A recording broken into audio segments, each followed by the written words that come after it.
الرحمن الرحيم. الحمد لله رب العالمين والعاقبة للمتقين ولا عدوان إلا على الظالمين. الصلاة والسلام على أشرف الأنبياء والمرسلين سيدنا وحبيبنا محمد صلى الله عليه وعلى آله وصحبه أجمعين.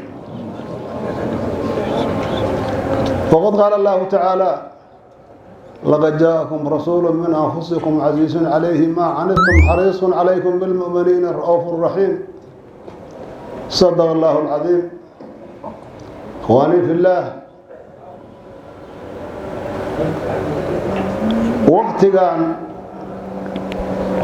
بشي نبينا كل شيء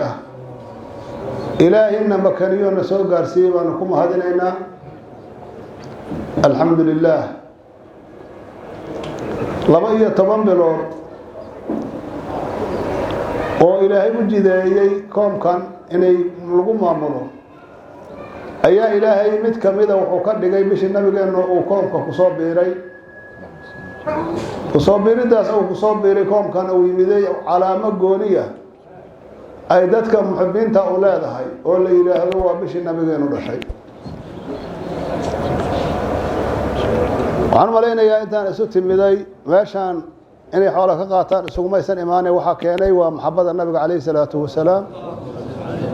sababka maxabada keenay shariifka ka hadlay waa nabiga itibaaciisa waaye. aan rabaa marka anigu inaan ka taabto wax yar dii la jeclaado waxaad jeclaato jacaylkaas waxaa ka dhalanaya ثمار نتيجة كدلنيس نتيجة كدلنيس قفك جعلادا نبينا عليه الصلاة والسلام إيو صالحين انتو ذكربه وحو كهلايو إنه هذا لك تابتان ربادي إلهي له وقتك نبينا دش عليه الصلاة والسلام وقتيالك وكبد ليه معايا لي كم كان نور كسول سيادي وإلهي سبحانه وتعالى مقدقي كفرقا وظلمقا نور رقزولنا أيها نبينا عليه الصلاة والسلام سلاسة وصابيري كم كإنه مقدقا كزوليو نور نوشد كم كان نور كاس مركا قفك إلهي وقدريو قالوا إيمان أيها قاتي ذات كان إلهي وقدرين إنه نور كاس كغالين دارتنا وكو قدين adduunyada dhammaan intaasay u qaybsan tahay. maxaa yeelay hadda maanta joogista aanu joogno dad waxay bishii isugu ilaahiin nabigeenu dhashay farxad ay ku faraxsan yihiin dartiis, dadna bishi markay dhartay qaylo bilaabayaan. waa dhaqanka adduunyada dhammaan sidaas ah. marka nabiga calayhi salaatu wasalaam dhalashadiisii markuu dhashay koomka wixii joogay 4 qaybood bay ahaayeen. 2 qaybood way ka naxeen dhalashadiisii, 2 qayboodna way ku farxeen. hadda waxa jooga huna sidaas wadadaas dariiqaas ay hayaan ma dariiqi badalmaha dadna way ku faraxsan yihiin waqtigiina ugu dhashay soo dhaweynta ay soo dhaweynayaan ay ku xusuusanayaan nabiga calayhi salaatu wasalaam. qolana way ka naxsan yihiin oo qaylay bilaabayaan ayuu 12 bilood kala ay aamusan yihiin aabashaas takara ku qumaysa سيقيل بالله. نبي عليه الصلاة والسلام إبليس كان حيمركم رشي معايا لي سماواتك ولا جحري ولا جسوا عليي خبرك وصل لي سجري إلا وجنودي ستكر درؤور هذا وقام كان وحق صابر بالكوردونا هذا سوء قاعد حايمد وحكروا كان حي لمن يهود به جري وضدكم مشغول حريصناي oo dhigi jira anagu ahlu kitaab baan nahay oo diin baan haysanaa oo weyn kaga aqoon badan nahay qoladii aan kitaabka lahayn. naku soo biiridii nabigu ku soo biiray koomkan way ka naxeen. qoladii dab caabudi jir dabkoodii wuu damay. qoladii muxuu ahay bad caabud biyo meel ku jira caabud jirtay biyoodii way gureen. way ka naxeen oo waxay ogaadeen koomkan waxaan joogin yimideen. waxa kaloo nabiga marka labadaas qolo way ka naxeen dhalashadiisii. 2 qolana way ku farxeen. qabiilkii nabigu ka dhashay ayagoo uu farxaya Abdullah ibn Muttalib inuu wiil u dhashay uusan adduunkan uu xawlaadoo kale uusan uga tegin ay ku faraxsanaayeen oo walaalkood wiilkii uu ku harkaayo u dhashay ay ku farxeen marka oo hama ha ahaado adeerkiisa Abi Daalib ha ahaado ama Abi Lahab ha ahaado qoftuu doona ahaaday way ku farxeen farada ay ku farxaayeen ugumayna farxin inuu rasuul Ilaahay naqanayo waxay ugu farxeen walaalkood uu loo dharay wixii baa'imahay oo mala yaqil hayna ama aadeen jamaadaad ama aadii ruux ahaadeen ay waxay isugu bishaareynayeen dhalashadiisa isugu hambalyeynayeen iyaguna way ku farxeen marka hadda faraxa qolan ay ku faraxsan tahay qolana balaayam ay kugu mayso markii bishu qalato qayl ay bilaabayaan halkaas ay salka ku haysaa labadaas dariiqa lagu kala joogaa qolana dhalashadiisa ku faraxday waxay doonaan ugu farxaan qolana dhalashadiisa ka naxday halkaas way wadadaas waa maxabada markan waxaan nooga hadlay shariifka shayga marka haddii aad jeclaato horta sideedaba maxabadu waa shay wujuudi ah maxabatu shay'un lahu wujuudun walakin laysa laha haddun macruuf shay wujuud le weeyaan maxabada waxa la yiraahdo laakiin had la yaqaano oo la garanayo qofkii Ilaahay qalbigiisa geliyo baa garanaayo oo xadaysan leeyahay intaas oo leeyahay ma aha taariifkeedu waa sidaas xaqiiqadeeda lama garanayo macruuf la yaqaano oo la garanayo xadkeeda ma jiriyo waa sida culimada qaar kood yiraahdeen culimo kale wax kasta kale ku sheegana way jiraan marka maxabadu waa wadiifo qalbiye ah qalbiga waxa ku jira Ilaahay subhanahu wa ta'ala baad alcakara adoo meel iska fadhiyo hadii qof aad jecleed ay soo baxdo waa istaagay waxaad isu taagaysana waxa waaye maxab qalbiga ku jirto qoftaas soo dhaweynaysa waa annagu markaan nabiga calayhi salaatu wasalaam dhalashadiisii farada ku faraxsanahay aan isugu imaanaynaa waqtigii dhalashadiisii waan xusuus asagii baan ku xusuusanaynaa nicmo kastoo Ilaahay koonkan keenana shukrigeedii laga rabaa shukriga marka annagu waxaan ugu shukrinaynaa dhalashadii nabigeena calayhi salaatu wasalaam oo nicmo Ilaahay nasiiyo mid ugu weyn ah maxaa yeelay shay kasta oo adduunkan nicmaha Ilaahay nasiiyay miday doonto oo ahay nicmatul iijaad aan ahayn wixii ka soo heray nicmatul iimaanka ugu weyn nicmadaas nabigeena calayhi salaatu wasalaam lagu soo dhiibay amaal marinteedii aan Ilaahay subhanahu wa ta'ala ugu shukrinaynaa si nicmadaas Ilaahay noogu daa'imo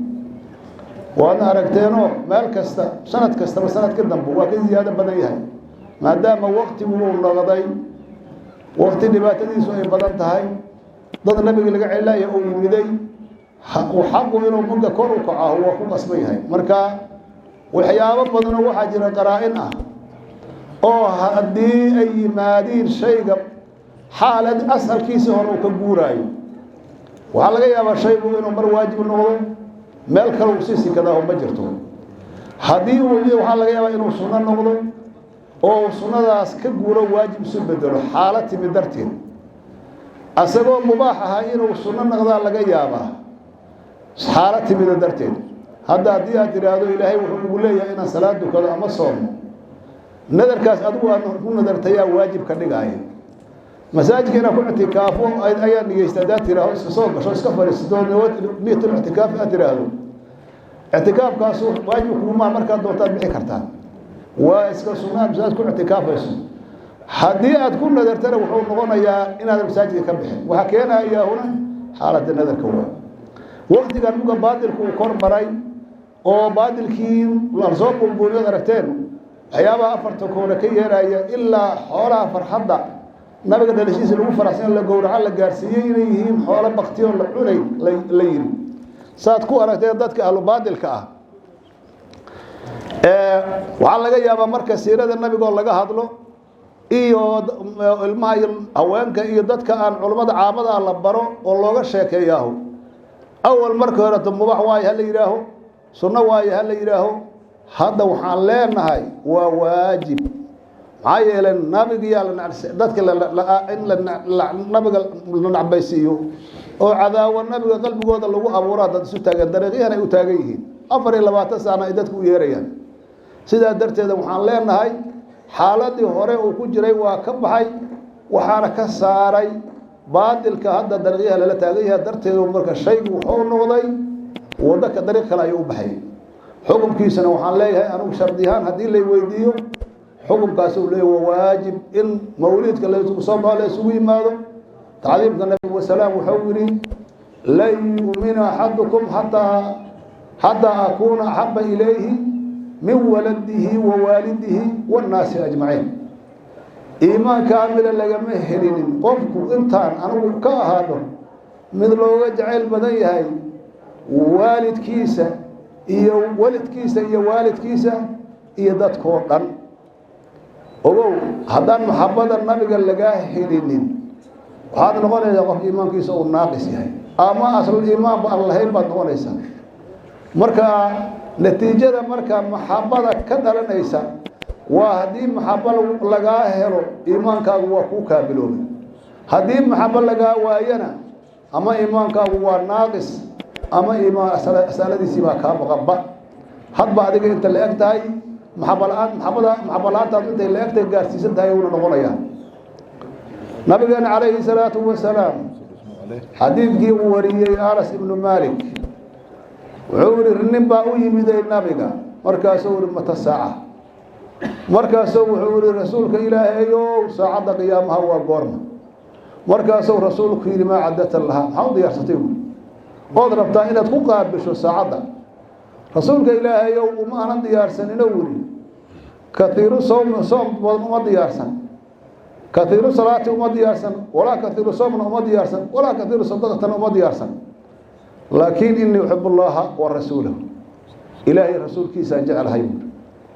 intaasaan wataa hur walax kaloo u diyaarsaday saacadda qiyaamaha ma jirto waa natiijadii ogow ninkaa maxaa nabigu ugu jawaabay wuxuu yidhi anta maca man axbabta duulka aad jeclaatay micigiisa ahaanaysaa buuri u fiirso maxabadii nabiga uu ninku marka weydiiyey nabigu uu yidhi maxaa ku diyaar uu yidhi waxaa ii diyaarsan inaan ilaahay rasuulkiisa jecelahay maxaa uga dhashay ninkaasoo natiijadiisi noqotay natiijadii lagu jawaabo waxay noqotay in la yidhaahdo duulka aad jeceshahay micigiisa ahaanaysaa haddii marka maxabadii nabiyullaahi maxamed aan jeclaano haddii asaga micigiisa aan noqono waxaa noo dhimanba waxa noo dhimano sugayn cayihin wax naga maqan maa jira marka ilaahay nabiga micigiisa allah naga dhigo waxaan malaynayaa miciyadiisa ma rabaan dadka hadda inkirsan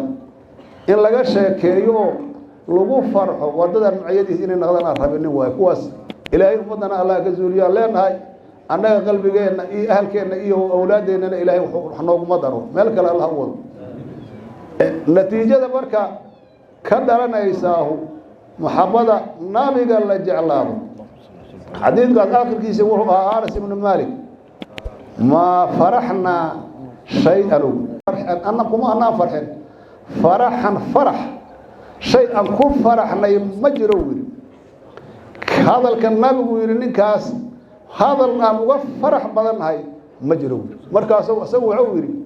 waxaan jecelahay ilaahay rasuulkiisa waxaan jecelahay abubakar waxaan jecelahay cumar waxaana rajaynayaa inaan micigooda aado camalkoodaba yaan camal falin ogow maxabadii maas xadiidkaasuu ka qaatay nabigu yidhi qof duulkaad jeceshahay micigiisaad haanaysaa markii la yidhi ninkaas ayuu yidhi aniguna intaasaa jecelayso micigooda noqon maayo marba ninka u jecel yahu micigiisa ahaadaa marka miciga nabiga allahna yeelo dadka saalixiinta ahaa nabiyullaahi maxamed iskaba dhaafkaas maxabadiisa waxa lagu gaarayaa wax la sheegi kara maaha wax muxaadaro yar lagu soo koobi kara maaha saalixiinta war wanaagsan jeclaashada la jeclaado ilaahay wuxuu ku amaal marinayaa walaxaan la koobi karin maxaa yeelay mu'min jeclaaday qof wanaagsan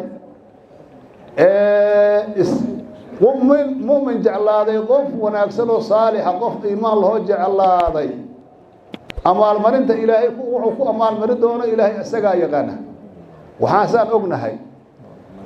asxaabulkahfi nimankii la dhihi jiray allaha geliye la yidhaahdo waxaan iimaan u qadarayna ummadda allah ka qabta la yidhaahdo dariiqa lagu suuli kara waa sidaas walax kaleeto oy leeyihiin ma jirto waxa dhan oo loo digiyo dam leeyahayna ma ahan muxuu ahaay شريعة إسلام أو لو عمل فلا يماهن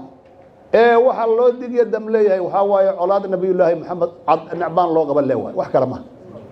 hayeelay nabiga laga cali leeyahay war rasuulka ilaahi ka leexan awal ma goor ilaahi ba laga cali leeyahay meelahan u dheelmadahay yiraahdeen asuu awadi soo daga oo socdaa markaas uu yiraahdaa yaa dam dhaaf raw yiraahdaa hadana nabi maxamed laga cali waay hadana awlaad nabiga laga cali waay waxa soo dhan oo loo digiyo dam leeyahay waa nabiga colaadiisa waay hooyadiisa aabihiisa la yiraahdaa anaaray ku jira dadka ay waalidka u yihiin lagu murugeliha oo la rabo in lagu murjiyo nabiga calayhi salaatu wasalaamna mugu dardaarmaayay nabiga ahalkiisa wuxuu la meel dhigay kitaabka quraanka wuxuuna noo sheegay inaysan kala helaynin ilaa maalinta xawlkiisa la imaanayo ayagoo isla imaanayaan marka inay ka murjiyaan ay rabaan waa ogtihiin awlaad nabiga dilkii inay dilaan ka soo bilaabeen iyo nabiga muxuu ahay sayid ali ibn abi talib oo nabiga xabiibkiisa ahay bacda dalika hadana jacayl uu qaba gabadhiisa uu siiyay hadana waa maca dalika oo yiraahdo adigu nabiyullaahi muuse iyo nabiyullaahi haaruun ma isu joogeen oo kala isu joogna uu yiri jacaylkiisu heerkaas uu gaaray ayaa waxay ka soo bilaabeen inay la dagaalamaan waxay soo laayeen awlaadiisi waxay soo qaxiyeen awlaadii nabiga calayhi salaatu wasalaam inta soo dhan marka waxay u jeedaan oo hadda hadallada meel u qaylinayaan maxaa nabiga loo weylayha ilaa heer ay yiraahdeen aqli xumadooda iyo duqurnimadooda yahuuda waa keentay mawlid isu imaadkan la isu imaanayo yahuudow ka yimid ay yiraahdeen war yahuud waa naloo sheegay ilaahay baana noo sheegay wahaabiyana ilaahay uga ma aqoon badnay yahuud waxay nabiga u qabeen iyo cadaawadoodii waa mid ilaahay noo sheegay waay wax kale tan kama qaadanayn hadaan soo dhaqnamka mawduucaygi jeclaanta la jeclaado ahlu khayrka la jeclaado nabiyullaahi maxamed iskaba dhikaas xaqaba iska dhigba as'alu khayrka kaloo la jeclaado ayaa heerka aan sheegnay lagu gaaraya marka ilaahay nabiga allah na jeclaysiyo culimada badan darteeda inaan ku sii dheeraado mar halkaasaan uga baxaya hadii ilaahay idno marka assalaamu calaykum waraxmatullaahi wabarakaatuh